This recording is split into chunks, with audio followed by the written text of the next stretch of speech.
What does it take to be a mega fund in the world of venture capital? Today, we're talking about a mega fund you may never have heard of, Lightspeed Venture Partners, who have done a terrific job of flying under the radar despite raising $9 billion alongside some strong exits this year. In this episode, we're going to dive into what makes a mega fund using the example of Lightspeed. We'll look at their business model, the startups they're invested in, the IPOs that they're leading, and how they're seeing significant growth while seemingly spitting in the face of the AI bubble. But first, we're going to discuss the new developments in the relationship between Amazon and OpenAI and the shifting allegiances in AI. This is the Newcomer podcast.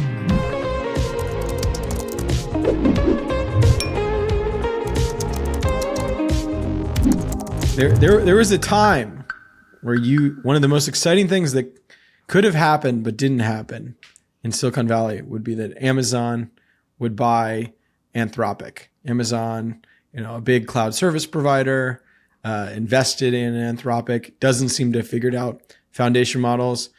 But we've really put a nail in the coffin, I think, this week of that idea. Amazon just turned around and struck a huge deal with OpenAI. Tom, you cover these cloud companies, the foundation models, and the deals they're striking.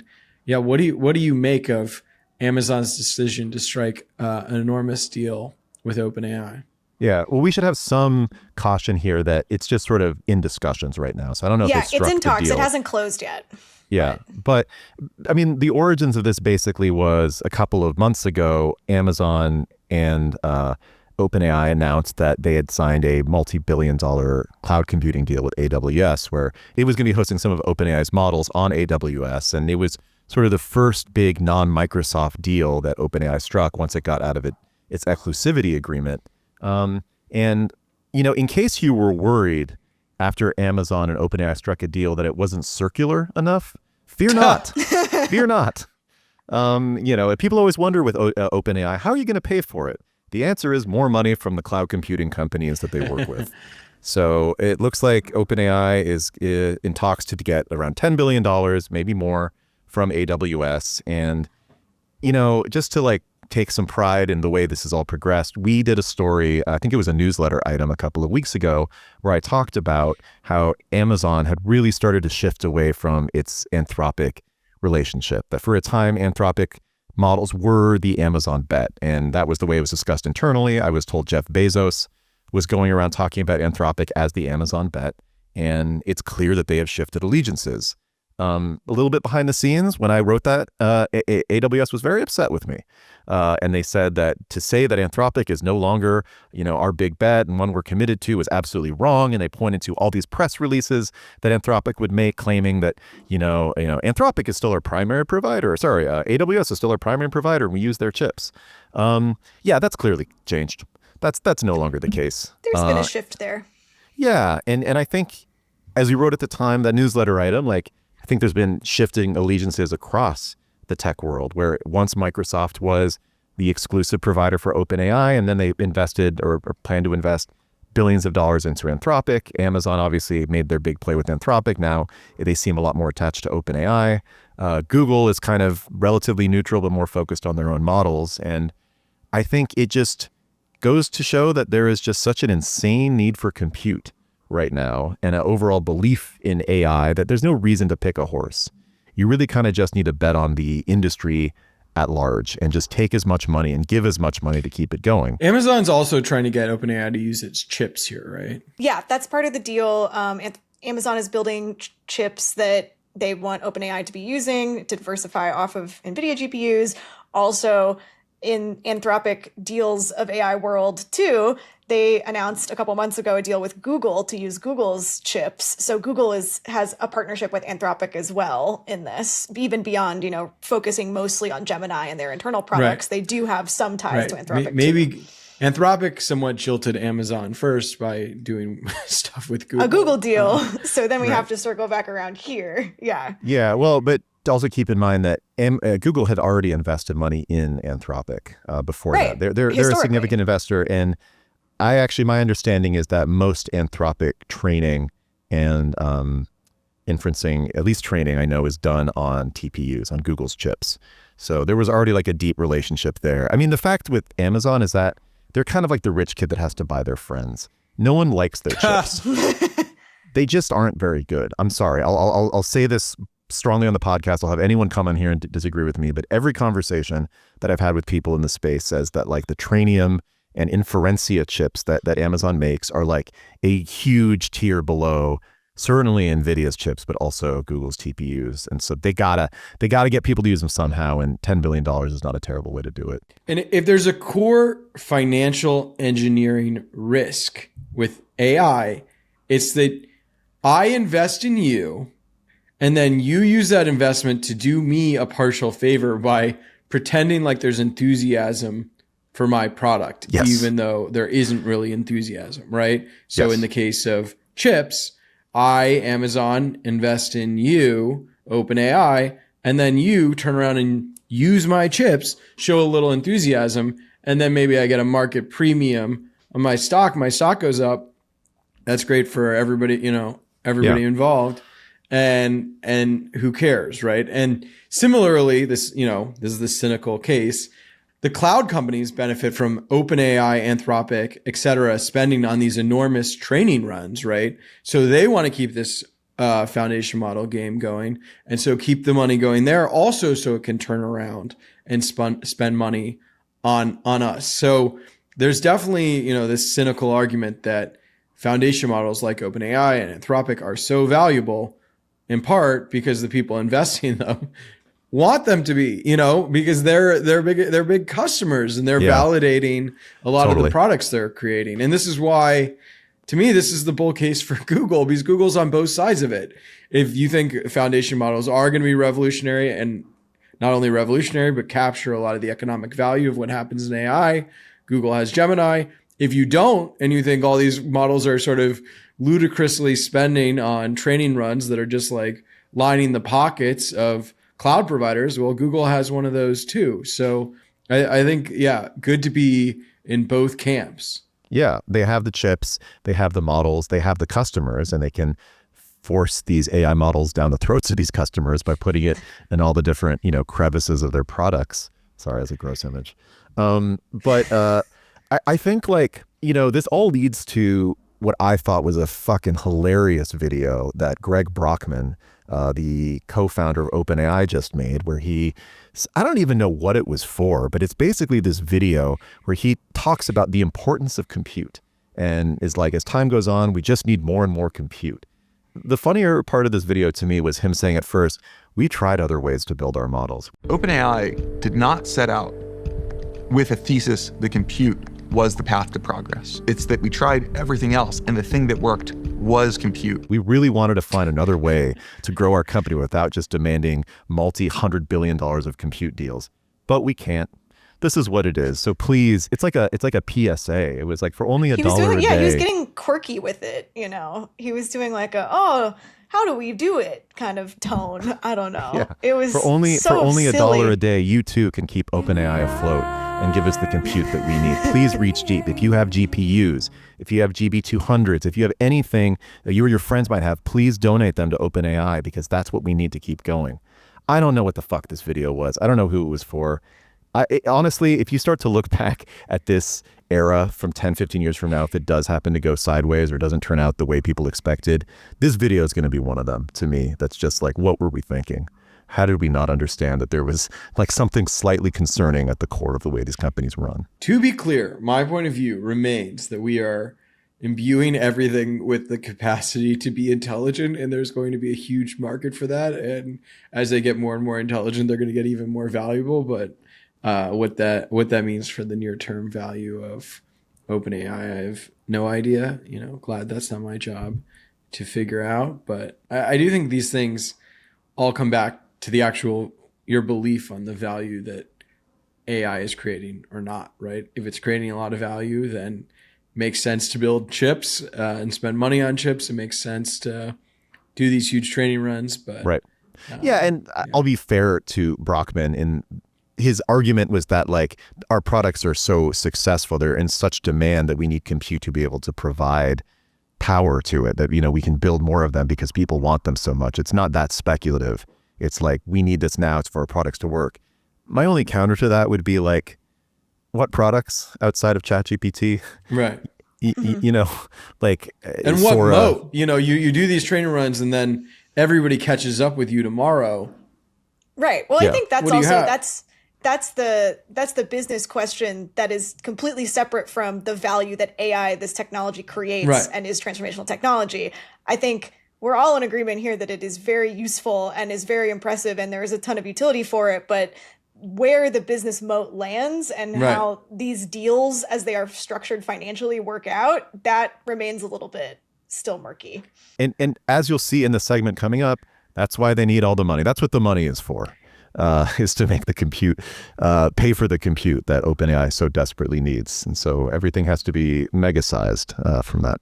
Up next, we talked about Lightspeed's $9 billion fundraising as a venture capital firm. So we'll dig into that. Stay tuned. Hey folks, I'm Amar, product and design lead at Google DeepMind. Have you ever wanted to build an app for yourself, your friends, or finally launch that side project you've been dreaming about? Now you can bring any idea to life, no coding background required, with Gemini 3 in Google AI Studio. It's called Vibe Coding, and we're making it dead simple. Just describe your app and Gemini will wire up the right models for you so you can focus on your creative vision. Head to ai.studio/build to create your first app. We're about to talk about the biggest, most important venture capital firm that maybe you've never heard of. Depends how much of an insider you are. Lightspeed Venture Partners just raised $9 billion, which even in the world of venture where we get numb to big pools of money, this is a venture firm with a lot of money to invest in startups. Here at Newcomer, we have published some of Lightspeed's old performance numbers, so we have a good sense of what companies they're investing in. That gives the limited partners that back venture capital firms the confidence to re-up with Lightspeed. And Madeline has been doing some reporting on Lightspeed to understand this latest fundraise and can help break down all the numbers. And Tom will weigh in with his spicy quips. As Tom can weigh in with his hottest takes. I can really dig in on Lightspeed circa 2016. Yeah, exactly. 15. You cared a lot. I mean, so if you are not in the venture business, you might have heard of Lightspeed because they were a big investor in Snapchat. Yep. Jeremy Liu, who we all know, invested in Snapchat. Then I think as Tom helped break, had a falling out with Lightspeed, right? Did you break that story? I forget. I actually didn't break that story. It was our departed former co-host on Dead Cat, Katie Benner, which is a real blast from the Really? past. The Oh my other God, Dead I Cat forgot about host. it. Yeah, Oh it was my a very gosh. different era where the New York Times would have written a story about like a fallout between a founder and Right. the whole. I mean, we should get to your story, Madeline. But if you really want a trip down memory lane, the whole history between Lightspeed and Snapchat is a very interesting one. Not even just the falling out, but the way that they made that investment. So we can talk about that then. But it's like a very We different. can circle firm. back to that. Yeah, it's like But a very different. Lightspeed firm. was and is mostly a firm that invests in enterprises, businesses selling to other businesses. There are exceptions. They're a big investor in a firm, Max Levchin's payment advance company. But a lot of the big investments are firms like Grafana and Navan and Fair, that sort of are the backbone of, are not consumer facing companies, Right. at Well, least. Lightspeed, I think, wants to be known for their enterprise deals more. Their ties to Snapchat cover the press, and so people think of them as a consumer first fund, and they're quick to tell you, no, we do enterprise deals. And to their credit, they had significant IPOs in the last 2 years. They were big backers of Rubrik, Netscope, and Navan, which all went public in this time of IPO Exits. drought recently. So they've had big exits in the last couple of years, which is impressive. If you say they're the firm that flies under the radar, they're returning money back to their LPs, which is great when you're fundraising. Madeline, you want to break down this $9 billion fundraise and give us a sense of where all the money's going to go? So this $9 billion fundraise is broken up across 6 different vehicles. It's all kind of multiple funds under this one umbrella to hit the $9 billion total. But the early stage fund is kind of split into Lightspeed 15A and 15B. And the way you can think about that is 15A. Oh, what marketing geniuses. They've got a number, they've got a naming scheme like Sony headphones here. Yeah.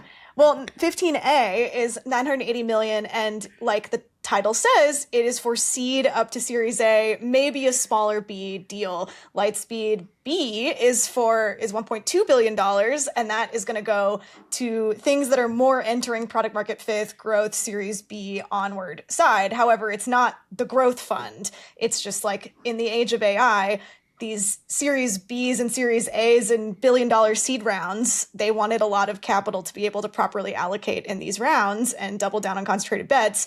And when that moves earlier and earlier with these AI rounds that everyone wants in, they wanted capital to back those. So that's how those are structured. So those are 2 earlier stage. So those are the 2 early funds. There's also Lightspeed Select 4 and Lightspeed Opportunity Fund 3. Select 4, a $1.8 billion fund, that is for doubling down on bets that they want to get a higher ownership share in that are more growth stage. So think of it as a kind of medium growth fund. And then opportunity funds have been actually, the past opportunity funds was where they first backed Anthropic, because they did not get into Anthropic until the Series D. But then they ended up co-leading and then leading later Anthropic rounds as they kept raising. So they did get a larger ownership share later on, but that's what the opportunity fund would be to double down. Which right now seem like great investments. I know. They've been marked up a lot. There's been, this chatter in the zeitgeist right now about like, if you're not in these key AI deals, you're failing behind. But they're mostly mentioning, Cursor, Mercor, OpenAI. Lightspeed is not necessarily in those companies, but they are a pretty significant shareholder in Anthropic, which as you can tell by now on this podcast, we're kind of fans of Anthropic's style at this point, you could say, in how they do things. And it's a strong growing business with top models. So the 2 new funds they raised with this fundraise are the Lightspeed Co-Investment Fund, which is about $600 million, and a single investor vehicle that was $1.25 billion. Those exist for existing LPs to tack on more money to double down on specific bets. So and those basically exist because of how big AI rounds are getting.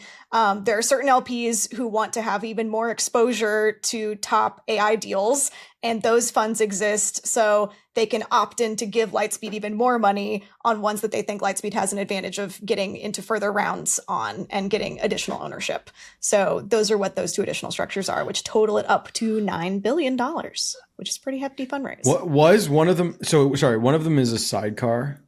There are 2 kind of sidecars. Are these real funds? These are real funds, but they basically exist because certain LPs wanted to double down more on later stage deals. And it's a way of balancing the pro rata rights in those deals to where the LPs wanted to participate more. So I'm sure there are different terms across some of them, some of them yes, are more favorable to. But to you LPs have for to be later an stage LP rounds. in the early and growth funds if you want to get into these special 2 additional funds. So it's the same LP base. What's interesting to me with this, and I don't have the perspective, but do other funds portion out their funds, or do other firms portion out their funds in such a regimented, segmented way? Or is this basically a new marketing scheme for LPs where you're just you can have access to the select fund, but if you want further exposure to later stage rounds, you can be select plus, the sidecar, whatever they call it. Is this all just kind of a different way of divvying things up so you can essentially get more from an LP? Well, there's a lot going on that we don't know, but one reason you'd want separate funds is how are venture capitalists compensated? I think that's worth a discussion here, right?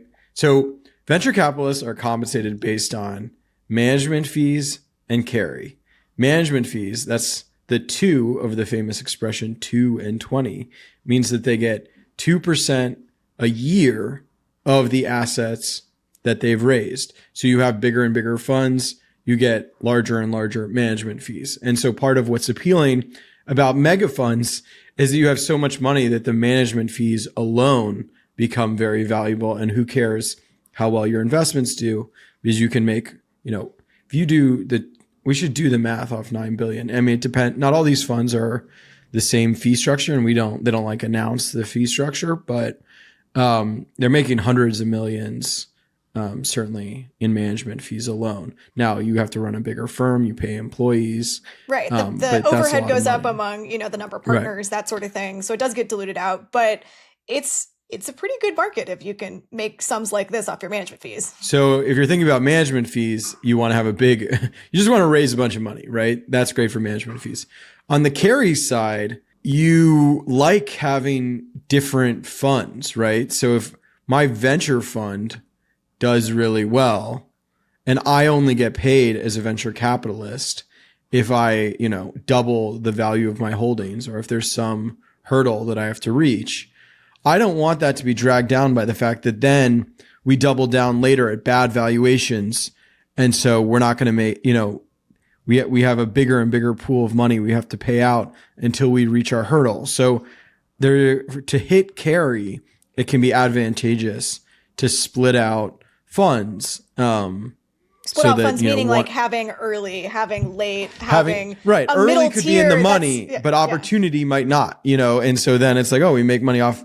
Whereas if early and opportunity were the same fund, it's possible we don't make out. And LPs know this.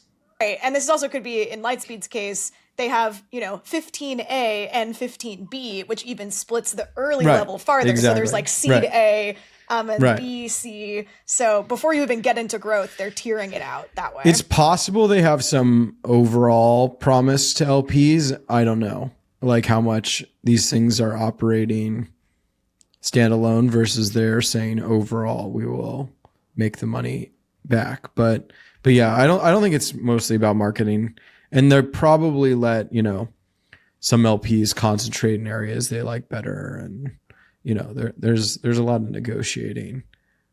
But you don't think there's a way that you can, get more money from an LP by offering them exposure to multiple funds within the firm? Like, it just feels like it's like one. Oh, definitely. It's just like one chunk of money going to one fund versus it's just like a psychological thing of little bits will add up to a greater number, but it doesn't feel as psychologically, like a huge chunk that's coming out of your fund. Like I don't know. You're just doing able different to kind of add up to more. strategies. Yeah. Yeah. It just feels like there's an appeal there. It also, if you wanted to get a larger ownership share of one specific winning bet, which seems to be what everyone wants to do in the AI race, right? Like everyone wants to be an OpenAI, everyone wants to be an Anthropic. With these kind of winner companies, you could have exposure as an LP from the growth fund, but you could also be in the co-investment fund and get more that way. So you could say, they could sell it like, hey, if you want to get even more in Anthropic, you could opt into this additional fund, and it's doing so well. Why wouldn't you do that? I think this new fund was broken in the New York Times. And the way that the Times framed the story was like, AI investment is going crazy right now. You need to be able to raise huge amounts of money in order to participate in these mega round seeds, or, hundreds of millions of dollars and billion-dollar valuations right off the bat. And this is just a response to the size of rounds that AI companies are demanding. Is that basically what's going on here when you see Lightspeed doing this, astronomically large round comparatively to the other things? It's just like, this is AI, this is the bubble, this is just like the table stakes for participating?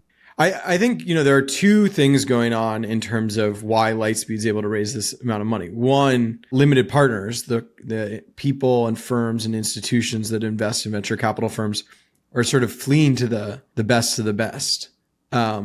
Related to the second phenomenon, which is companies are staying private forever. And so there are these clear winners or apparent winners, companies like OpenAI, Anthropic, Cursor, Databricks. Glean, Databricks. Didn't Databricks just raise like a Series L recently? Yeah, it's or like is in talks to 160 raise a Series billion or L? something.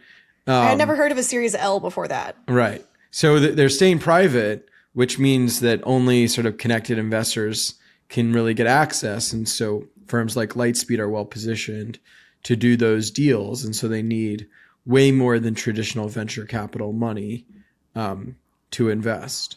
But what about AI specifically? Like, is it just I mean, are we seeing rounds that are fewer and larger, like they're not really passing the hat around that widely? And so you just are entirely reliant on, like you're saying, these big name firms to give you allocation. You just don't have that much option as an LP. Yeah, that's basically part of this too. There is hardly ever been, at least in my time reporting VC, just a clear kind of consensus view of what to invest in from all these firms, right? Like people have collectively decided that there are the winners in AI, not for applications, the jury's still out there, but on the foundation model level, a lot of people think there's still a ton of value in these companies. There's not that many of them. They're very expensive operating companies, so the money they need to raise and keep growing is more. And so then the big players need more money to fund them because there's a sort of consensus view that these are the companies that we need to be backing right now. So it's kind of reinforcing. Yeah, I mean, there's been it's almost like a meme at this point, but I've just seen it enough on X to decide this is like a thing people are discussing, that there are like only so many firms, there are only so many startups that really matter right now in AI. And the ones that typically get named are like Anthropic, Cursor, OpenAI, Mercor, for whatever reason gets lumped with this group. Yeah, people love Mercor. Okay, I get it. I mean, there's value in sort of, we basically do like reinforcement learning in human, like kind of, they're basically like replaced Scale as like kind of Scale. That's like the go-to service. So sure, whatever. I don't really see those as tech companies, but they certainly have venture backing. But you basically, if you're an LP, you want exposure to those companies, and you're going to get pissed off if you don't get it. And so like the value that all of these firms basically have is say like, oh, we can get you in it. Don't worry. We'll get you in there, and we'll get you in there in a big way. And it is incredibly concentrated. I mean, I don't know, Eric, like you were, covering late stage venture in like the Uber era when there really weren't, it was Uber and Lyft. I mean, was it the similar sort of competitiveness where there were just like a small number of firms that had access to those crazy Uber rounds? In the hedge fund world, people, think it's sometimes crazy that it's like you can raise this money with great fees and then you turn around and you invest in Meta, in Alphabet. It's like anybody could do that. It's like, what, you're a genius? You like pick which one of the 7 most important companies and go big in it, and then you collect fees off of that. And I think there's a degree to which only marginally more sophisticated version of that is now happening in venture capital, which is, oh, you're going to invest in OpenAI? Now, VCs have the advantage of saying, well, you, schlub, can't get in OpenAI. Only I can. I don't totally, even though, I follow this stuff very closely, it's hard to come up with a non-cynical reason why these companies, gatekeep their investor base and therefore allow their investors to basically collect fees on what are, OpenAI is desperate for any money it can get, right? So why does it restrict the investor base? I think the answer is just you create FOMO, you create this like sense that I need to get in by making it a little bit difficult, by having prestigious people invest. And the people investing are, bullish optimists who have an incentive to run around and say, this is a great company. And so instead of just doing a fair market price, you sort of restrict the investor base and you create FOMO. And, if you wanted to do it the normal way, you go public. So yeah, it's been this weird situation where, insiders are getting a pretty good deal. Now, sometimes they get it wrong, right? If you dump all the money into the wrong one of these winners, like sometimes it doesn't work as well. There are certainly that's companies. the concentration risk, right? And the traditional venture model was that you had a bunch of different bets that you based on your research that could grow, but if a bunch of them didn't work, you had, diversified, and likelihood was that 1 or 2 definitely would go to the moon and become unicorns and exit for you and return your fund and make you rich and then some. And what's different now is you have really capital intensive businesses that also everyone wants to get in, and it's mutually reinforcing to where there's this hype cycle and it's really exclusive to get in these deals. So you want to get on the cap table because it's going to be a once in a lifetime company. And also if you're a true believer, it's like, yeah, this is going to be maybe a generational company and the highest technology, and my LPs want to get it too. To bring it back to an earlier question of Tom's and to Lightspeed, this is why you have different funds. You have traditional venture funds with diversified strategies with premium fees that, are looking for unexpected winners. And then you have these opportunity funds and sidecar funds that are basically like, yeah, we're going to, dump a bunch of money into the names that and if Right. you're a savvy LP, you already understand them pretty well, and the fees are going to be lower, but still, like you're getting to make money by getting your limited partners into pretty well-known companies. It's almost like a cable package or something, right? It's like if you're going to get cable these days, The it's like bundling of VC. Yeah, it's like I know I need ESPN. So like that's a base level thing. Right. Like, if I'm going to get a cable package, you got to give me ESPN. Everything else on top of that is like, do I want the TBS package? Do I want like the Food Network package? All that stuff is just like spice on top of it that provides mild differentiation. But it's like you can't sell cable right now without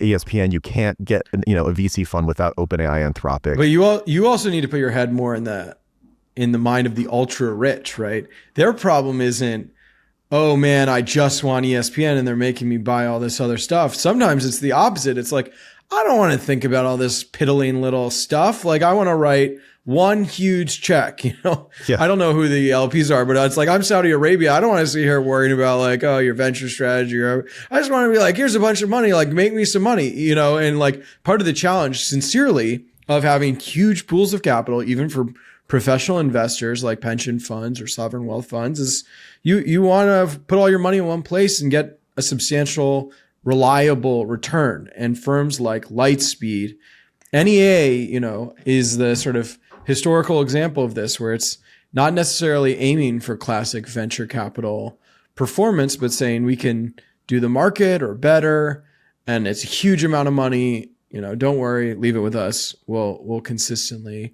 return. And that's kind of what the mega funds are replicating. We've talked a lot on this show before about the kind of maturation of venture as an asset class. And as it becomes more serious, these mega funds are functioning more like this mature asset class that these huge LPs, like you said, want a reliable return and put their money in. And traditional venture was, of course, moonshot ideas that make you really rich when they work. And when you're dealing with sums of money this big with institutional LPs with billions to park, they don't really want to risk losing all of it on the chance of like a 20x return. They would like reliable 3x, 4x, 5x, which is not venture returns that historically people would be like, these are good, but not like the crazy amazing returns, but it would be a great deal for your money. Well, the other evolution to that also seems to be Thrive, which, I don't know how much they define this era of mega funds and acting as quasi-private equity firms, but their involvement, like fund to portfolio company, is such a weird change from the way things were in the past. I mean, we weren't planning on talking about this in the episode, but just interesting to me that like, I think it was this week or last week, you saw OpenAI effectively taking some sort of a stake in Thrive. So like, where one succeeds, the other one does too. The whole thing is hand in hand. Yeah, I've been reporting on this a bit. It's through Thrive Holdings, their holding company vehicle, which Joshua Kushner is also the CEO of, but is not the main Thrive fund, although it's under the Thrive umbrella. But it's like $1 billion holding company to double down on these AI bets that's separate from the venture model. And this deal is structured to where engineers from Thrive Holdings and engineers and researchers from OpenAI can be embedded with each other to learn how best to use the models to grow their other startups, like in their Rollups business, for example. What? I'm sorry, engineers at Thrive? What are their engineers at Thrive for? They have engineers at Thrive. That's what they say. And they're getting to learn from the best and brightest models from OpenAI. And I guess the engineers of the company. Yeah, I don't know. And what the to make of engineers that. go in and then work on these, roll-up companies where they're like figuring out how to use AI services to roll up, classic SMB businesses. Yeah. Like accounting it makes firms sense or for IT everybody services. involved. First of all, self-dealing is the name of the It's in. game these days. Josh Kushner is running a great, well-respected firm with Thrive. He stood by Sam Altman when the board tried to go after Altman. He keeps betting on OpenAI successfully. Now, what does OpenAI want? They want fucking customers. And Thrive is like, oh, we're going to invest in a roll-up vehicle of companies that could embrace foundation models and use them to revolutionize plumbing or whatever vertical it is. And so then OpenAI wants those customers and wants to reward Josh Kushner for being a loyal ally. So they share brands and partner. Yeah, I mean, this is how business gets done. Not even necessarily cynically. I mean, it makes sense for both parties. But if Thrive can really deliver on that end is, I guess, TBD. Right. But it sounds good. I know. Well, I'm interested to see this Rollup story. There's so much energy around Rollups, but it feels like everybody's interested in the strategy. We have to see it, play it out in the companies. It's too early for a lot of these companies that were really formed in some cases by the venture firms as basically the creators who then bring in a CEO who are workshop this concept and then acquire an existing service business, or ones where they meet a founder that wants to expand their services and say, here's some capital, why not do a roll up and buy this other business? So we will see how these do. It's only been really in the last year or two that these companies have started. So the jury's still out on how successful this will be. Although, of course, investors I've talked to, granted ones who've made these kind of bets, say that they're doing quite well. But of course, they'd like to say that. I want to make 3 quick points on the mega funds and Lightspeed before we wrap up this portion. One, the mega funds, certainly Andreessen Horowitz and Lightspeed, did really well in the beginning. Like, we published in February Lightspeed's performance, and their first couple funds are first quartile venture funds. They 3x TVPI, their first fund. They're outperforming other venture capital firms. And so it is the firms, obviously, what you'd expect, that did well in the beginning, that said, oh, give us a lot of money and we'll do it at scale. And then, they've had successful funds, but some of them are second quartile. But what's really important here is that these venture firms got really big, and it takes a while to prove that the really big strategy works as well as the venture strategy. So I think we're still in a period we're waiting to see whether they can do as well with a lot of money as they did with a little bit of money. The one thing that's happened since February, when it was like, oh wow, they're raising on an old strategy while their strategy is much bigger, is they've dumped a lot of money into Anthropic. Even at the time, I think it was like their second largest holding or something. They were really escalating their Anthropic position, and that's only gotten marked up. So the AI bubble in some ways has only supported these mega funds. So that's one. I think 2, we're just going to be very interested in general catalysts, like will it go public? Andreessen, I think Ben and Mark, Ben Horowitz and Mark Andreessen are very savvy marketers. I think they had an LP meeting where they